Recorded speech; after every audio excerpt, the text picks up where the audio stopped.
Welcome back. Now, here's more of our interview with the Brazilian ambassador to the United States, Sergio Amaral.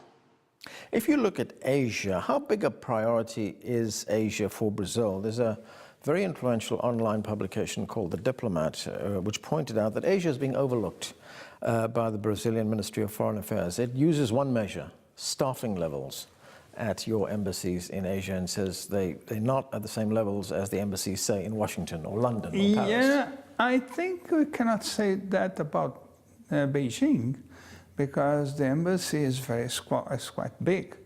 It has been increasing. I think Asia plays a more and more relevant place in Brazilian foreign policy. And we have already important relations with China. It's our first trading partner. We have had for a long time strong relations with Japan. Japan is an investor. We have a big community of Japanese people in Brazil. I don't know whether people realize that we are almost 2 million people from Japanese descent, mainly in São Paulo. But there is one point which I think applies to many Asian countries, is that we are complementary. We are complementary in the sense that we have perhaps what they don't have, which is water and land. This means agriculture. And on the other hand, we are importers of technology and some sophisticated manufacturers. This fact alone plays a central role, because either we like it or not, and we like it, well, our relations with Asia tend to increase even more. So the way of looking at that is that you export primary resources to Asia and you import manufactured goods. Do you want to change that? Yes, for sure. We would like to export more value-added products to China, and we are working in that direction.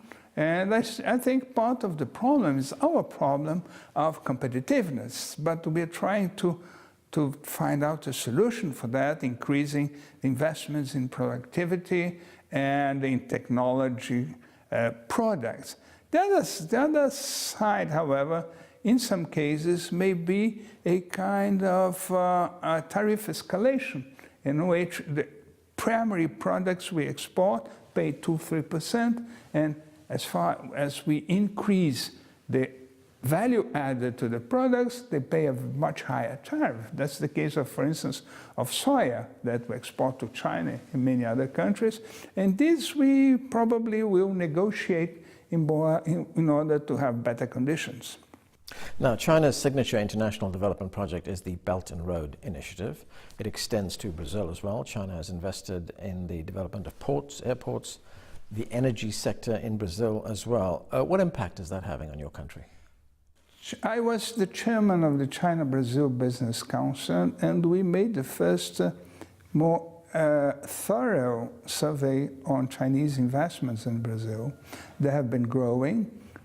In a space of 4 to 5 years, there were $30 billion of Chinese investments, and of course that's positive for the country, and we welcome that. Whenever these investments may not be in the interests of the country, just simply say, for instance, the participation of Chinese labor in Brazil is not allowed, and I think then the Chinese understand that well, and we have no problems in that direction. Indeed, we don't have, as far as I know, a One Belt, One Road initiative, because what you have were isolated projects in infrastructure, and now maybe there will be in Beijing by October, November, a meeting on the One Belt, One Road for Latin America. We will participate of that, and we are prepared to discuss projects that are mutually interesting. I have one more question on your place in the world.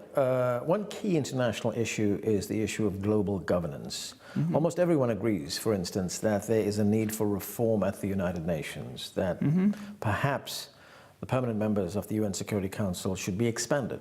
Brazil's been mentioned as one of those countries as well. What are Brazil's ideas on that and your hopes?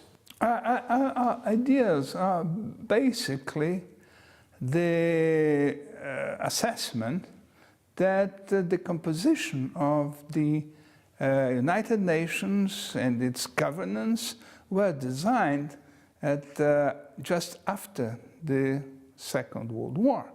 And from that point until now, the world changed considerably, and there is a group of countries that are emerging economies or politically emerging, or countries who are fully developed that should participate more on a level playing field of the decision-making process.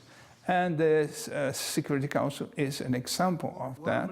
And we claim, I think it's a legitimate claim, that Brazil should be present in the Security Council on a permanent basis. Right, I want to turn to domestic issues in Brazil for a moment. The country has gone through a period of political turmoil after the impeachment of President Dilma Rousseff. Would you describe that as political? Was it legal? Was it a combination of both? Brazil has been going through a difficult transition and 3 successive crises. Political first, which was a blockade, which led to the blockade of the decision-making process and led to the impeachment of President Dilma, an impeachment which was discussed and decided according fully in conformity with Brazilian laws and the Constitution.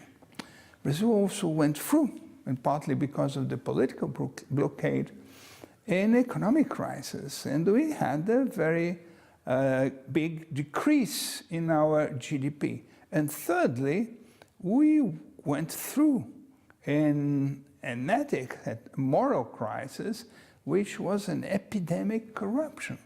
But what is important is that, first, there has never been in Brazil a so serious, so widespread campaign against corruption as we did.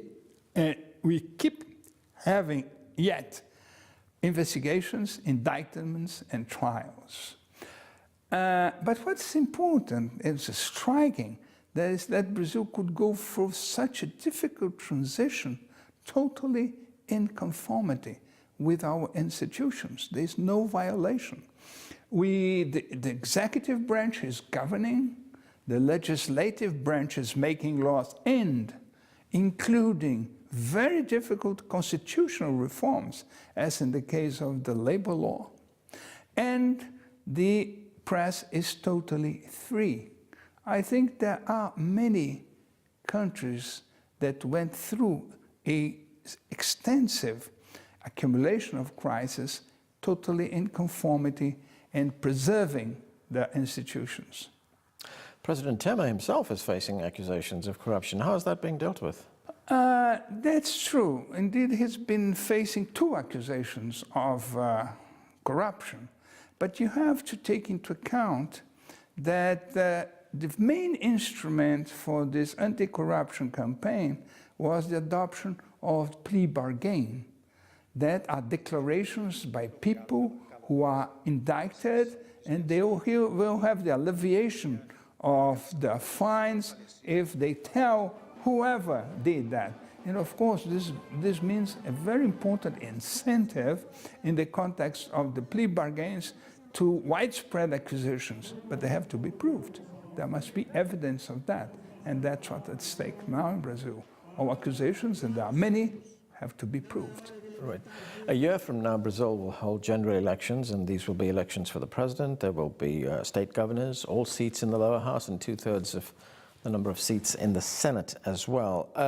Do you expect there will be any major political realignments after this election? Do you see politics change? I think there'll be changes. I think there'll be changes, and I think they are needed. For instance, we have 34 political parties.